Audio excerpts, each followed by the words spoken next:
Em nome do Pai, Filho e Espírito Santo. Amém. Bom dia a você e paz e alegria.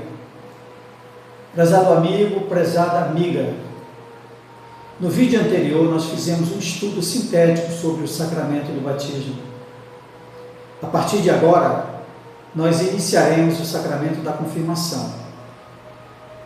Eu acho muito importante a esse respeito nós começarmos com o texto do Evangelho de São João, capítulo 7, versículo, você pode ler de 37 a 39, mas o que nos interessa é principalmente o final do versículo 37 e todo o versículo 39. O Evangelho de João nos diz que, referindo-se a Jesus, se alguém tem sede, venha a mim e beba. Quem crê em mim, conforme diz a Escritura, do seu interior fluirão rios de água viva. Aqui, Jesus está falando do Espírito que deviam receber aqueles que tinham acreditado nele, pois ainda não havia Espírito, porque Jesus ainda não tinha sido glorificado. E é sobre esse pano de fundo que se situa o sacramento da Crisma. É o sacramento da plenitude do Espírito.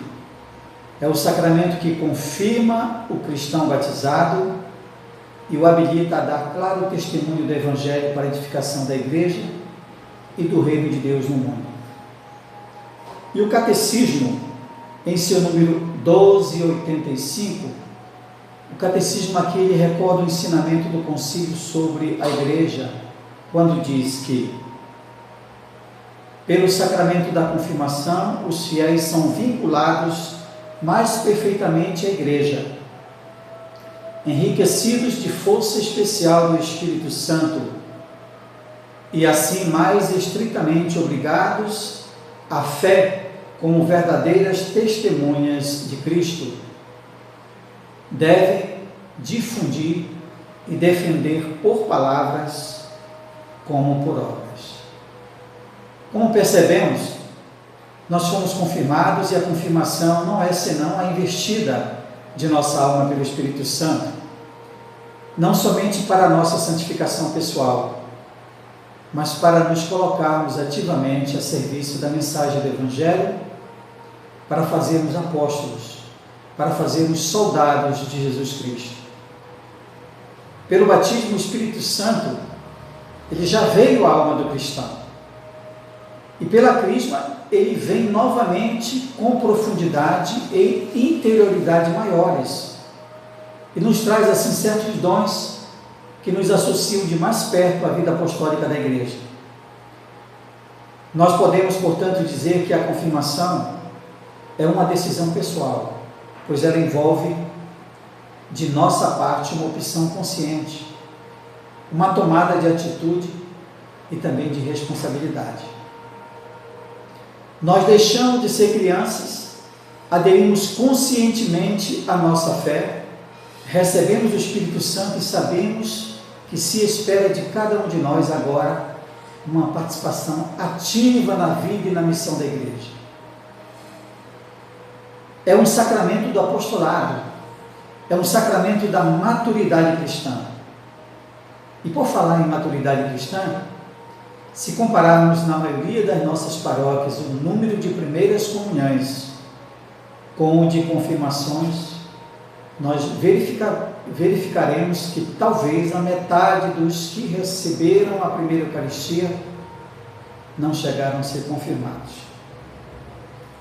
Se perguntarmos em volta de nós, para parentes, amigos, conhecidos, colegas de trabalho, quais os católicos que já foram confirmados, ficaremos espantados com o grande número de pessoas que desconhecem a necessidade e a importância do sacramento da confirmação.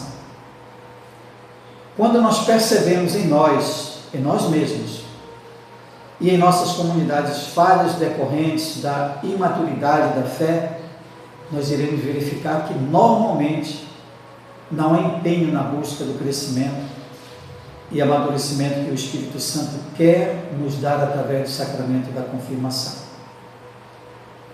No rito da confirmação, quando o bispo estende as mãos sobre o confirmando, esse gesto é o sinal do dom do Espírito Santo. São 7 dons que simbolizam a plenitude. Na verdade, meus irmãos, os dons do Espírito Santo são infinitos. São todos os dons de que precisamos para a nossa santificação e para o serviço de Deus e também de sua igreja. Por isso, o que na crisma nós recebemos é a totalidade dos dons, no único dom do Espírito Santo.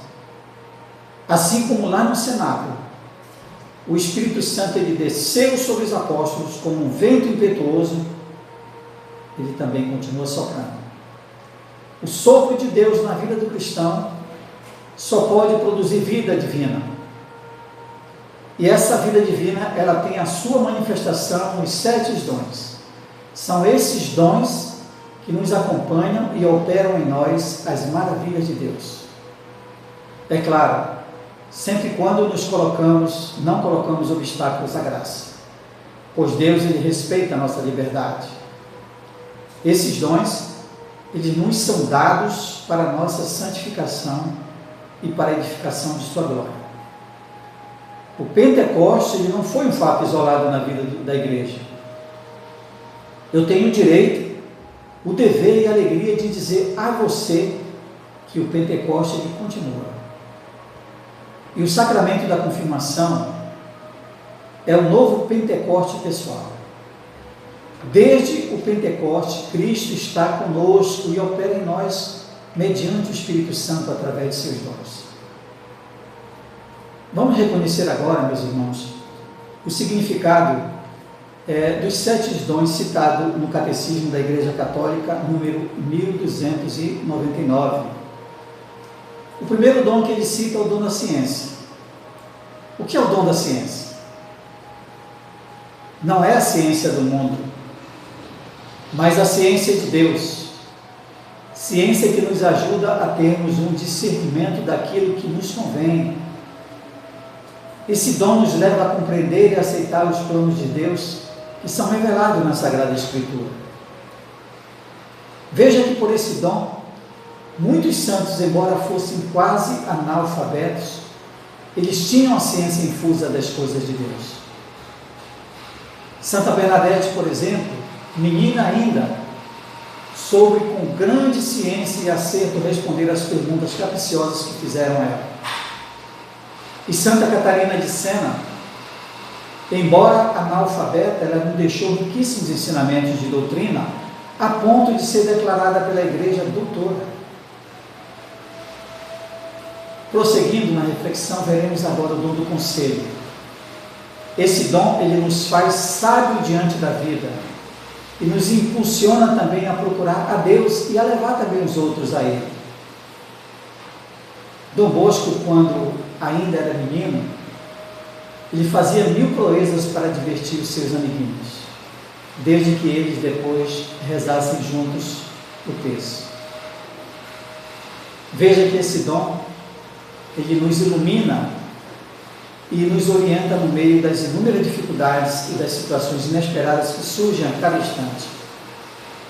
Frequentemente, em nossa vida, na nossa vida cotidiana, não é fácil nós discernirmos a vontade de Deus. Quase sempre, quando nós estamos diante do bem e do mal, não há problema. A dificuldade, ela surge perante coisas boas. Aí nós podemos ficar confusos, sem saber o que é melhor. Ficamos indecisos sobre qual caminho, qual decisão nós devemos tomar para que a vida de Jesus se desenvolva plenamente em nós. Por isso, meus irmãos, nós precisamos abrir mão de nossas ideias e procurarmos, numa oração atenta e dócil, conhecer a vontade de Deus. Ele que nos fez, Ele sabe o que nos convém. O terceiro dom é o dom do entendimento, que ele é conhecido também como o dom da inteligência. É o dom que nos leva a ver as pessoas e o mundo com os olhos de Deus e não com a nossa miopia humana, que mais enxerga os defeitos e erros do que as qualidades e as belezas das pessoas e também das criaturas. Por esse dom nós somos levados a querer penetrar os mistérios de Deus e também o seu conhecimento. Então ficamos sabendo que esse dom não significa ser inteligente, não significa ter facilidade de aprender, ter bons resultados escolares, diploma de faculdade, mestrado, doutorado, falar diversas línguas, ser inventor. Na verdade, tudo isso que eu acabei de falar revela a capacidade intelectual da pessoa, mas ainda é pouco para um conceito mais completo de inteligência que a fé nos revela. Na verdade, o dom realmente inteligente é aquele que busca Deus. O verdadeiro teste da inteligência se faz com a vida, na busca daquilo que é verdade, na busca daquele que é caminho, verdade e luz. O quarto dom é o dom da sabedoria, que é o dom em que o Espírito nos capacita a conhecer a Deus na intimidade e também nos leva a conhecer a sua vontade, nos faz perceber a mão de Deus em nossa vida, guiando os nossos passos. O dom do temor de Deus. Esse dom é um dom assim onde as pessoas desconhecem bastante. Esse dom ele não consiste em termos medo de Deus. Esse temor é o receio de ofender a Deus por ele ser tão bom e tão santo. Não é o receio de ofendê-lo e ser castigado, mas sim o receio de decepcioná-lo com o nosso pecado. Então, por amor a Deus, esse amor nos leva a fugir do pecado, já que esse pecado desagrada a Deus, decepciona o próprio Senhor. Então, esse dom do temor filial, de ofender a Deus, está muito raro em nosso mundo. O pecado dos tempos é a perda do sentido do pecado. E, infelizmente, nós vivemos assim num mundo em que se perdeu o senso do pecado e está totalmente desorientado. Tudo é natural no dia de hoje. Muitos conhecem o mapa da sua cidade, conhecem as ruas onde moram, mas não sabem o endereço. Não sabem o endereço da casa do Pai. E Jesus, caminho, verdade e vida, deixou marcado com pisadas de sangue para que ninguém se extraviasse. Meus irmãos, nós não somos confirmados em estado de graça. Não pense que nós podemos nos expor a todos os perigos e tentações. Diante das tentações, não há fracos e nem fortes, mas sim prudentes e imprudentes. Vamos aprender com aquela sabedoria popular, quando avisa que nós não devemos dizer, dessa água não beberei.